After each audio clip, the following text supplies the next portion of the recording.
Assalamualaikum warahmatullahi wabarakatuh.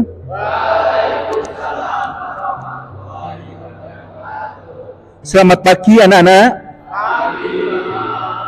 Bagaimana kabarnya hari ini? Alhamdulillah. Ada yang tidak berangkat? Oke. Sebelum kita mulai pembelajaran, kita berdoa. Salah satu memimpin untuk berdoa. Sebelum mengawali kegiatan pada pagi hari ini, alangkah baiknya kita berdoa dengan masing-masing. Doa selesai.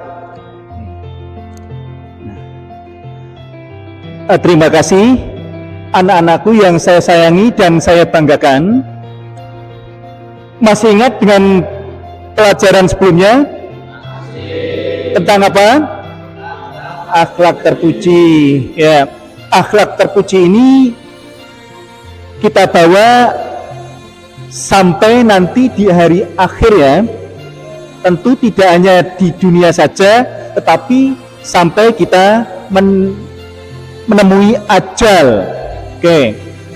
Nah, sekarang pembelajarannya adalah tentang memandikan jenazah. Adapun kompetensi dasarnya menganalisis pelaksanaan penyelenggaraan jenazah. Yang kedua, menyajikan prosedur penyelenggaraan jenazah. Adapun tujuan dari pembelajaran ini, yang pertama, menerapkan penyelenggaraan jenazah sesuai dengan ketentuan syariat Islam. Yang kedua, menunjukkan sikap tanggung jawab dan kerjasama dalam penyelenggaraan jenazah di masyarakat. Yang ketiga, mempraktekkan penyelenggaraan jenazah tentang memandikan jenazah. Oke. Sampai di sini ada pertanyaan? Paham ya? Oke. Nah, kalian bisa lihat video berikut.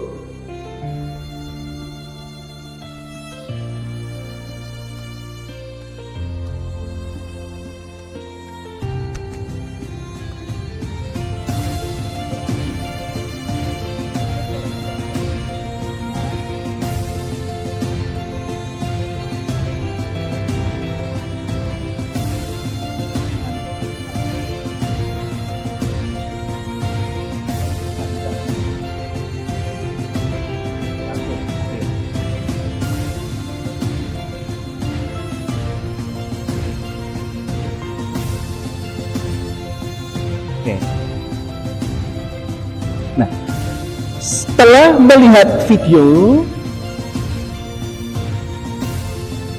kalian nanti diminta untuk membuat resume, menganalisis video tersebut. Nah, kalian boleh berdiskusi dalam satu kelompok. Ini nanti saya bagi kelompok belajar ada 4 ya, berarti ini 1, 2, 3, 4. Nah, kelompok 1 nanti yang akan mempresentasikan.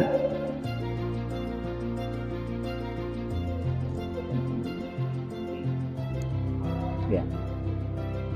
Silakan yang sudah siap kelompok 1 untuk presentasi. Ada 4 orang ya, monggo langsung menempatkan.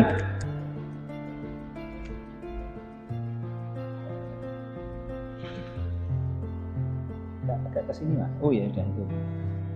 Ini dipakai suaranya keras.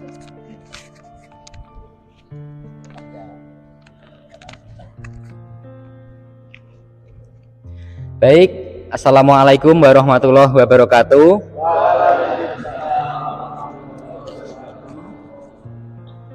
Perkenalkan, kami dari kelompok 1 akan menyampaikan hasil dari diskusi kita mengenai memandikan jenazah. Adapun yang pertama, A. Syarat jenazah dimandikan adalah 1. Beragama Islam. 2. Didapati tubuhnya walaupun hanya sebagian. Hal ini terjadi pada jenazah yang biasanya mengalami kecelakaan. Jika ada lukanya, bersihkan terlebih dahulu jika memungkinkan. Yang ketiga, bukan karena mati syahid, mati dalam peperangan membela agama Islam. Adapun yang kedua adalah syarat orang yang memandikan jenazah adalah 1. Muslim berakal dan balik. 2. Berniat memandikan jenazah. 3. Kepribadiannya jujur dan soleh. 4. Terpercaya, amanah, dan mengetahui hukum-hukum memandikan mayat, serta juga dapat menjaga aib dari jenazah tersebut. Yang kelima, jenis kelamin sama. Jenazah laki-laki dimandikan oleh laki-laki, adapun jenazah perempuan dimandikan oleh perempuan kecuali suami, istri, atau mahramnya. Hal-hal yang perlu dipersiapkan antara lain gayung, air bersih,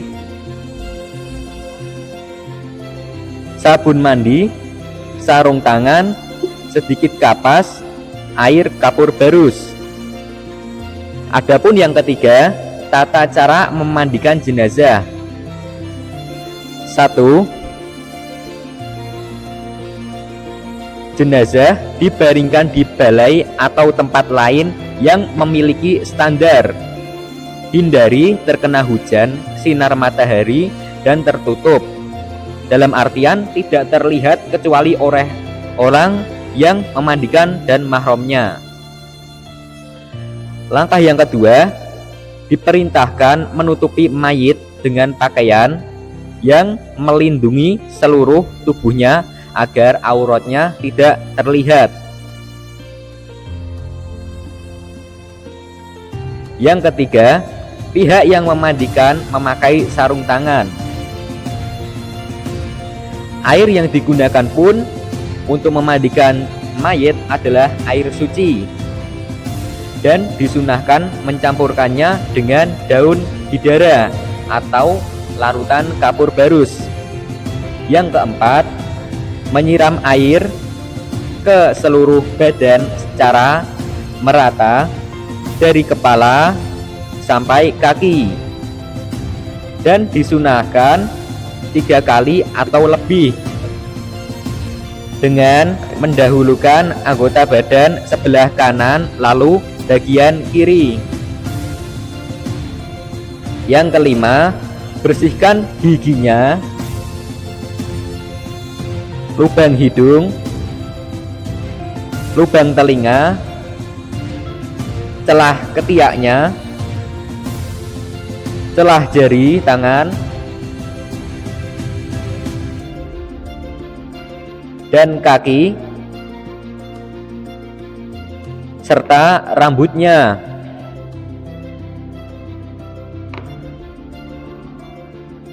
Yang keenam, membersihkan kotoran dan najis yang melekat pada anggota badan jenazah, khususnya di bagian perut, dengan cara menekan bagian bawah perut, dan bersamaan dengan itu angkatlah sedikit bagian kepala dan badan sehingga kotoran yang ada di dalamnya dapat keluar. Yang ketujuh, mewudukan jenazah sebagaimana wudu akan sholat setelah semuanya bersih.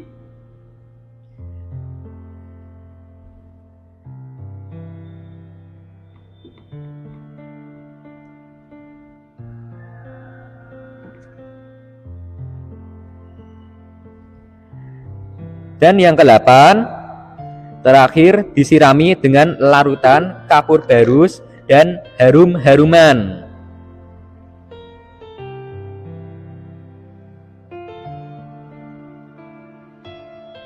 Jadi seperti itulah kurang lebihnya dalam tata cara memandikan jenazah. Baik, pada akhir ini ada pun yang ingin bertanya?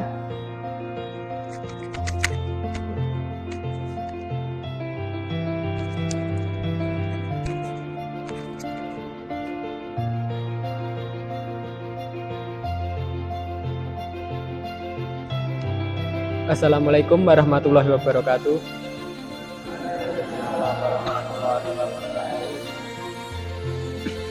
Saya selaku perwakilan dari kelompok 2 ingin bertanya, perbedaan memandikan jenazah laki-laki dan jenazah perempuan.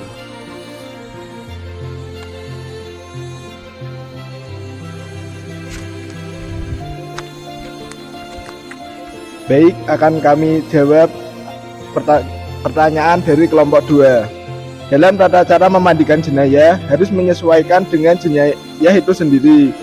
Dari Dr. Mustafa Al-Kharirin dalam kitab Al-Fiqhul Mahdaji atau Dahaskus dalam kalam 2013 mengatakan perempuan memandikan jenazah perempuan sedangkan laki-laki memandikan jenazah lelaki. Tetapi perempuan boleh memandikan jenazah suaminya. Begitu pula sebaliknya, lelaki boleh memandikan jenazah istrinya atau disebut dengan mahramnya. Bisa dipahami, Mas? Oke, terima kasih. Yang lainnya? Oke. Assalamualaikum warahmatullahi wabarakatuh. Saya mewakili kelompok 3 untuk bertanya. Pertanyaannya adalah, bagaimana proses pemandian jenazah yang tidak utuh seperti karena kecelakaan atau bencana alam? Terima kasih.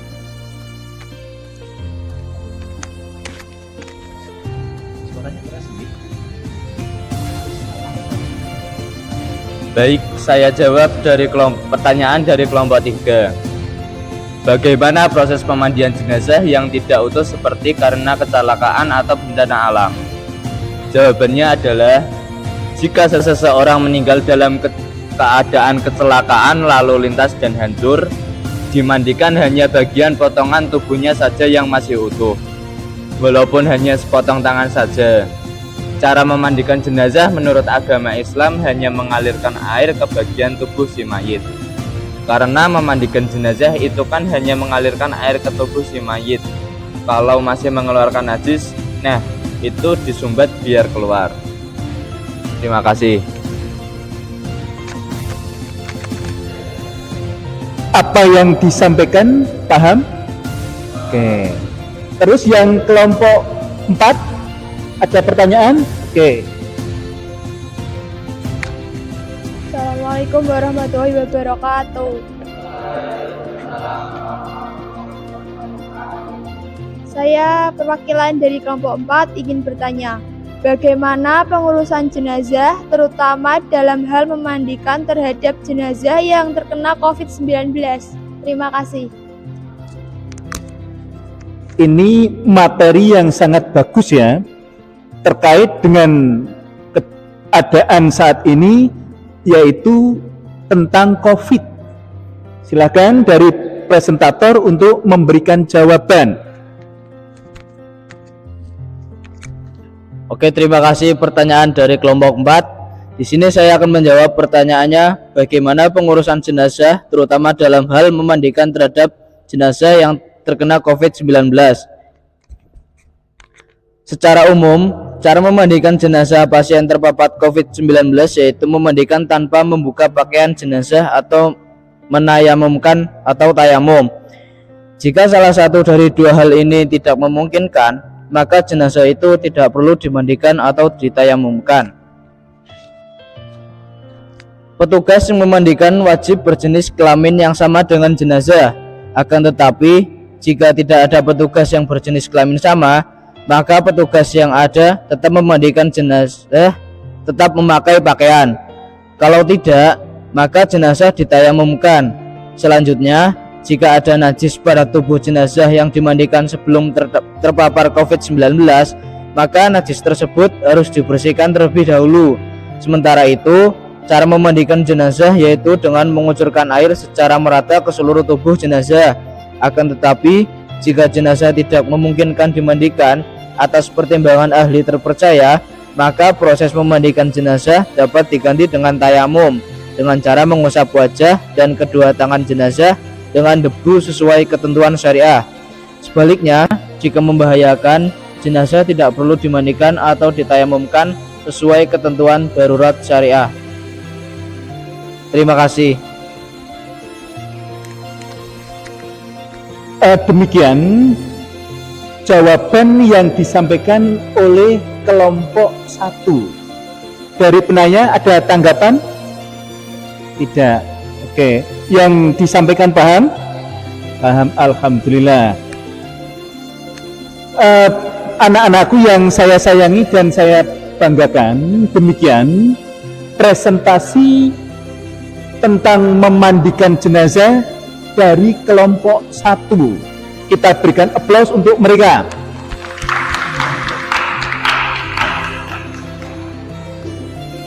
Kesimpulannya bahwa perawatan jenazah itu ada 4. Yang pertama adalah memandikan, mengkafani,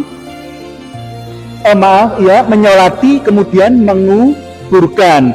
Nah, pada kesempatan kali ini kita membahas materi yaitu memandikan jenazah.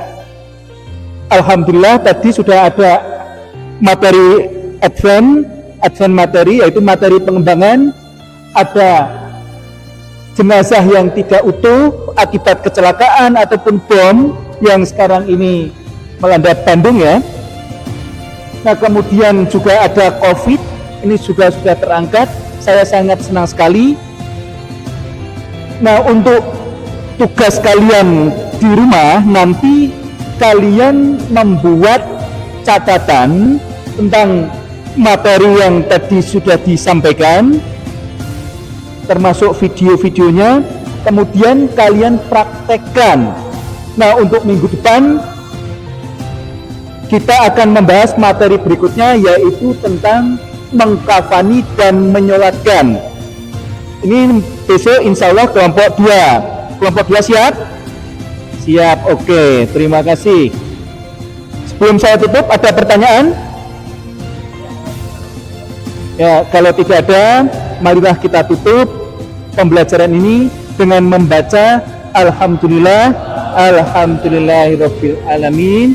Sekian dari saya, kurang lebihnya mohon maaf. Assalamualaikum warahmatullahi wabarakatuh.